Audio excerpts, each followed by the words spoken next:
A principios de este año, en un asado entre semana, un amigo me comentó que estaba un poco triste porque en la empresa donde trabaja tuvieron que despedir a Juan.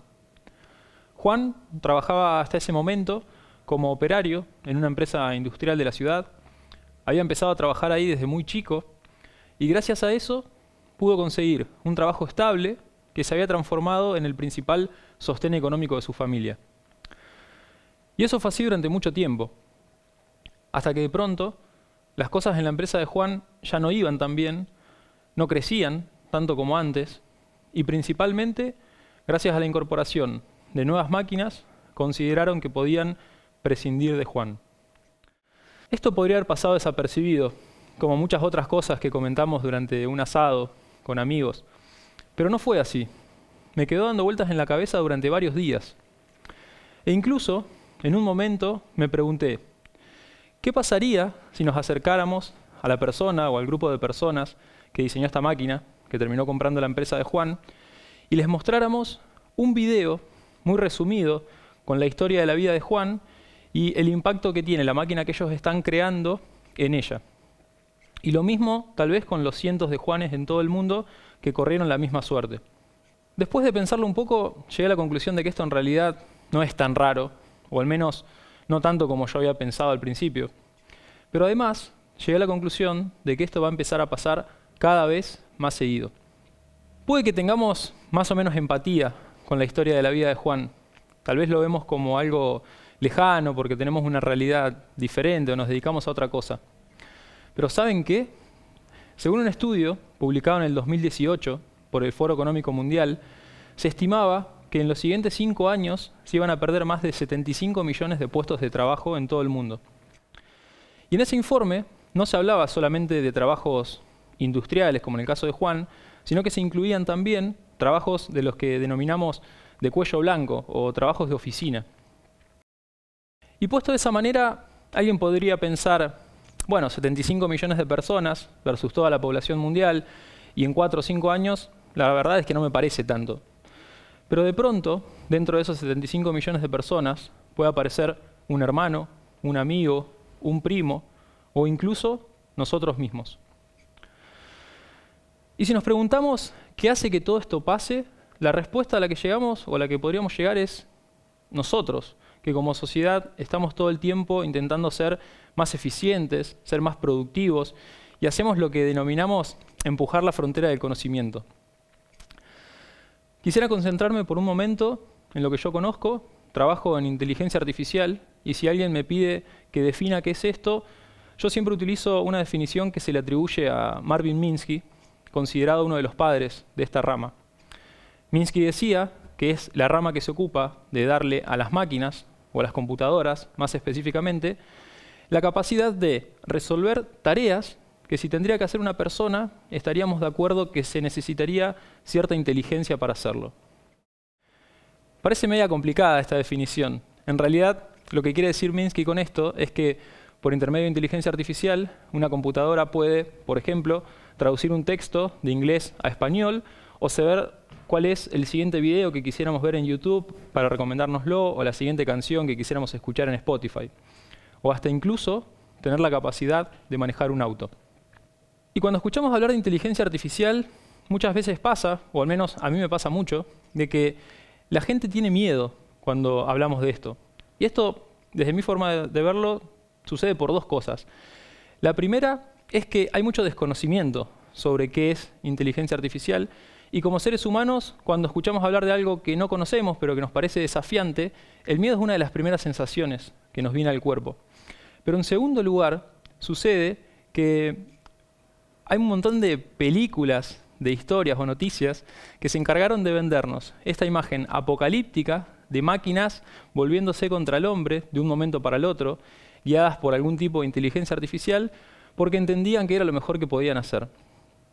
La verdad es que esto tiene mucho de ficción, pero poco de ciencia. Y dentro de otras concepciones equivocadas de qué es inteligencia artificial, muchas veces lo asociamos como algo novedoso de los últimos 3 o 4 años para acá, cuando en realidad data como tal desde la década del 50. Lo que sí es cierto es que dentro de lo que es inteligencia artificial, en los últimos años se fueron dando algunos avances que asustan un poquito. Y es que, si bien es interdisciplinaria y va a afectar a muchas verticales diferentes, está muy asociada con lo que es automatización, ya sea de tareas físicas como de tareas mentales. Y cuando hablo de automatización, me refiero a que donde se necesitan varias personas para hacer algo, de pronto, con una máquina o con una computadora, se necesitan menos, o incluso ninguna, como en el caso de Juan. Y esto es más o menos como la revolución industrial que estudiamos en la escuela, pero a otra escala, porque ya no estamos hablando solo de máquinas que pueden reemplazar a una persona en una fábrica o en una línea de producción. Estamos hablando de máquinas o de computadoras que pueden resolver problemas que, como dije antes, asociamos con nuestra capacidad de pensar o de razonar. Como por ejemplo una computadora que puede tomar la decisión de si un banco le puede dar un crédito a una persona o no. Y esto genera, o necesariamente va a generar, una serie de debates o interrogantes sobre, por ejemplo, qué va a suceder cuando estos avances lleguen y se masifiquen en la sociedad. En algún punto estamos viendo venir estos avances, podemos ver los impactos que van a tener, pero de pronto pareciera que no nos importa que podría haber en los próximos años cientos de miles de Juan en la calle, es decir, personas que de pronto no agregan valor porque una máquina hace lo mismo que ellos 24/7 y no se enferman. Pero lo curioso es que como sociedad ya atravesamos procesos de cambios profundos a lo largo de nuestra historia, tal vez no iguales a este, pero similares, que podrían tener consecuencias como por ejemplo altas tasas de desempleo. Y creo que deberíamos haber aprendido de esto que sucedió, al menos como por ejemplo para empezar a tomar medidas hoy y prepararnos mejor para cuando esos avances lleguen. El problema de estos nuevos avances no termina ahí. No se trata solo de lo que representan como una especie de nueva revolución. Se trata también de las nuevas capacidades que ponen en nosotros estos avances y principalmente de la falta de ética que tenemos muchas veces las personas cuando de ética se trata. Quisiera poner un ejemplo para que quede más clara la idea.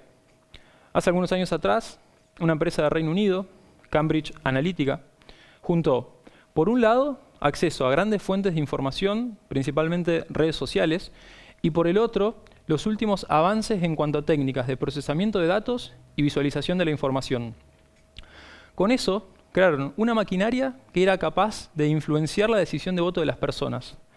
Explicado de una manera muy simple, lo que hacían era detectar usuarios o personas que por medio de enviarle noticias o imágenes falsas sobre un determinado candidato, a la hora de acudir a una determinada elección, se terminan inclinando por algún candidato de su preferencia.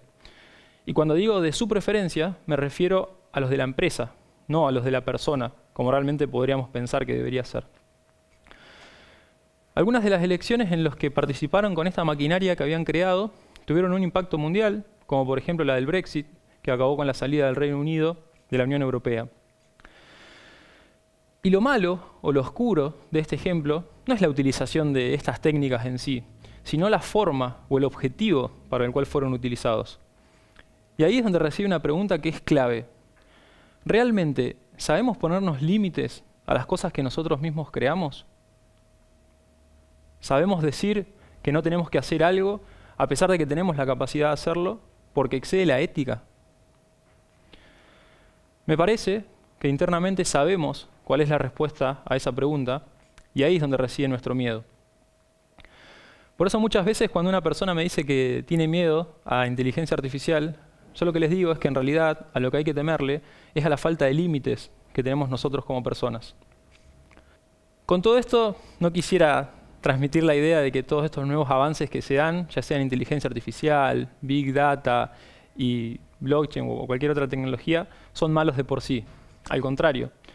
De hecho, estas mismas técnicas que comentaba recién, que utilizó la empresa Cambridge Analytica, están siendo usadas desde comienzos de este año por distintos gobiernos del mundo para frenar el avance del coronavirus y eventualmente ayudaron a salvar un montón de vidas. O como decía antes también, por ejemplo, mediante inteligencia artificial, estamos pudiendo hacer que un auto tenga la capacidad de manejarse solo, lo que nos podría ahorrar un montón de tiempos y ayudar a evitar un montón de accidentes de tránsito. Cuando hablamos de innovación tecnológica, la lista de cosas que aparecen ahí adentro es muy grande. Pero hay dos características que son comunes a todos los elementos de esa lista. El primero es que estos avances se dan de manera cada vez más rápida. Y la segunda es que llegan a nuestra vida a pesar de que muchas veces nosotros ni siquiera nos demos cuenta de eso, o no nos demos cuenta realmente del impacto que tienen. Para mí, el mejor ejemplo de esto, por lejos, son las redes sociales. Las redes sociales, yo creo que todos estamos de acuerdo en que a día de hoy no son una gran innovación, creo que lo fueron hace un tiempo, pero los vemos más como una herramienta de uso cotidiano, como por ejemplo el correo electrónico. Y la verdad es que para lo que fueron creados son muy buenas, nos permiten estar en contacto, por ejemplo, que está muy lejos o que hace mucho que no vemos. Y es innegable también que cambiaron la forma en la que nos comunicamos para siempre, o al menos hasta que otra tecnología la reemplace. Y la mayoría de las redes sociales son gratis, con lo cual nada me impide estar 2 o 3 horas por día en Facebook, Twitter, Instagram o la red social que sea. Y no digo 2 o 3 horas por día de casualidad. Digo 2 o 3 horas por día porque ese es el promedio de uso de redes sociales en todo el mundo. 2 o 3 horas por día. No sé ustedes, pero yo cada vez que lo escucho me sigue llamando la atención. ¿Está bien o está mal? La verdad es que no lo sé. Pero lo que sí creo es que al menos deberíamos preguntárnoslo o plantearnos si es ese realmente el uso que queremos darle a algo que en su momento fue una innovación, pero que hemos incorporado como una herramienta de uso cotidiano. Hay una forma de ver todo esto que les estuve contando. Yo lo asocio como una especie de dicotomía, y lo llamo la dicotomía de la innovación tecnológica. Y es que, por un lado, todos estos nuevos avances que se dan, o cuando hablamos de innovación, nos representan muchas ventajas o muchos beneficios. Y es su propia razón de ser, porque nadie innova simplemente por el hecho de innovar. Innovamos porque nos permite ser más eficientes, ser más productivos, o hacer cosas que antes no podíamos.